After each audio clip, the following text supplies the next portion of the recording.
Chapter 9. The Masque of the Red Death. A modern retelling. The Red Death had been ravaging the country for a long time. No disease had ever been as deadly or as grotesque. Blood was its mark, its signature, the stark horror of crimson. Victims experienced sharp pains, sudden dizziness, and eventually severe bleeding from their paws, leading to death. The telltale red stains on their bodies, especially their faces, marked them as outcasts, cutting them off from the help and compassion of others. The entire ordeal unfolded within half an hour.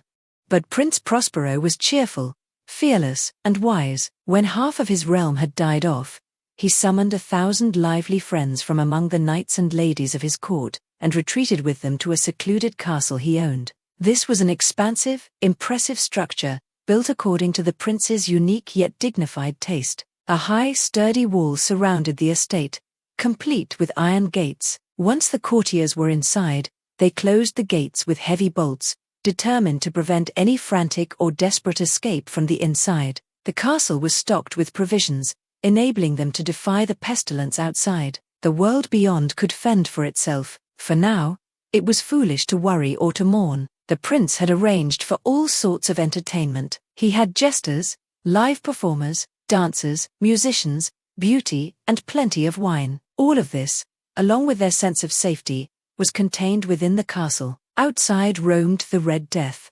This lavish gathering occurred about 5 or 6 months into their seclusion, while the pestilence raged violently outside. Prince Prospero threw a masked ball of extraordinary splendor for his 1,000 guests.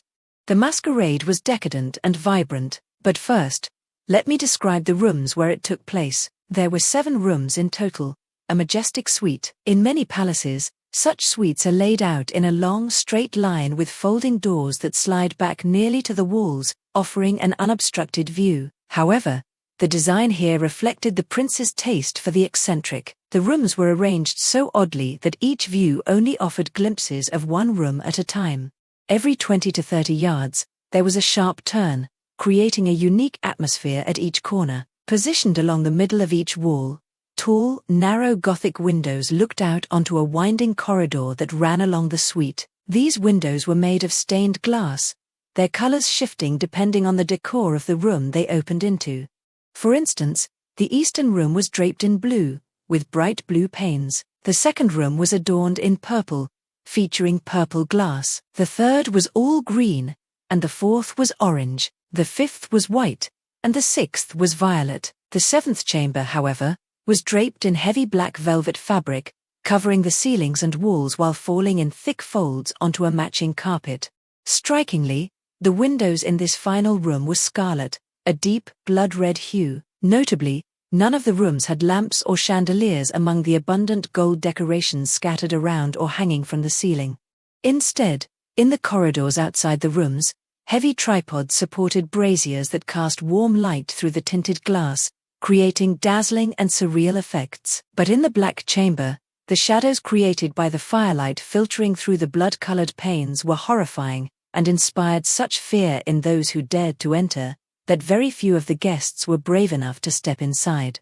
In this dark room, against the western wall, stood a massive ebony clock. It ticked with a dull, heavy sound, its pendulum swinging back and forth. When the minute hand made a full circle and the hour approached, the clock emitted a clear, loud chime that echoed beautifully but with such a peculiar tone that every hour, the musicians in the orchestra would pause to listen.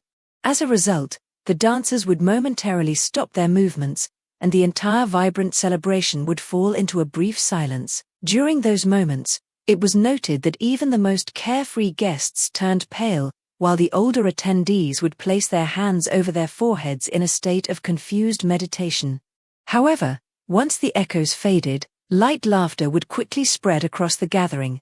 The musicians exchanged smiles, joking about their drawn-out nervousness, promising each other that they wouldn't be so affected by the clock's next toll. Yet, after another 60 minutes passed, the same disconcerting event would unfold once again. Despite this, the revelry continued with exuberance and splendor. The Duke had a unique taste. His eye for color and atmosphere was exceptional. He dismissed traditional decoration in favor of bold and fiery designs that shimmered with a wild brilliance. Some might have deemed him mad, but his followers disagreed. It was necessary to see and experience him to truly grasp that he wasn't. He had, in large part, directed the movable decorations for this grand celebration, his own distinctive taste influencing the masqueraders. Rest assured, they were bizarre and extravagant. The room was filled with color and excitement, fantasy and chaos, much like what was later seen at Hernani. There were fantastical figures with mismatched limbs and garments. Delirious ideas abound, the beautiful, the wanton, the grotesque, all mingled together, alongside elements that were terrifying yet not so repulsive that the attendees recoiled. Throughout the 7 chambers, a multitude of dreams wandered. These dreams intertwined, taking color from the rooms, making the wild melodies of the orchestra seem like echoes of their movement. And now, the ebony clock strikes in the velvety hall. Suddenly, everything stills. Silence reigns except for the ticking of the clock. The dreams freeze in place, but as the chime fades, it lasts only a moment, followed by a soft, subdued laughter that casually floats away. Once again, the music resumes, the dreams come alive again, writhing and swirling joyously, illuminated by the multicolored hues streaming in through the tripods. Yet, within the most westerly chamber, the maskers no longer dared to enter. The night was drawing to a close, the redder light poured through the blood-tinted panes, and the darkness of the black drapery was alarming. For anyone stepping on the black carpet, the nearby ebony clock struck in a solemn tone far weightier than that heard by those caught up in the merriment of the other rooms. But those other rooms were teeming with life, and the party spun on vivaciously until the clock approached midnight. Then, the music halted. As I mentioned earlier, the dancers paused. There was a moment of uneasy stillness.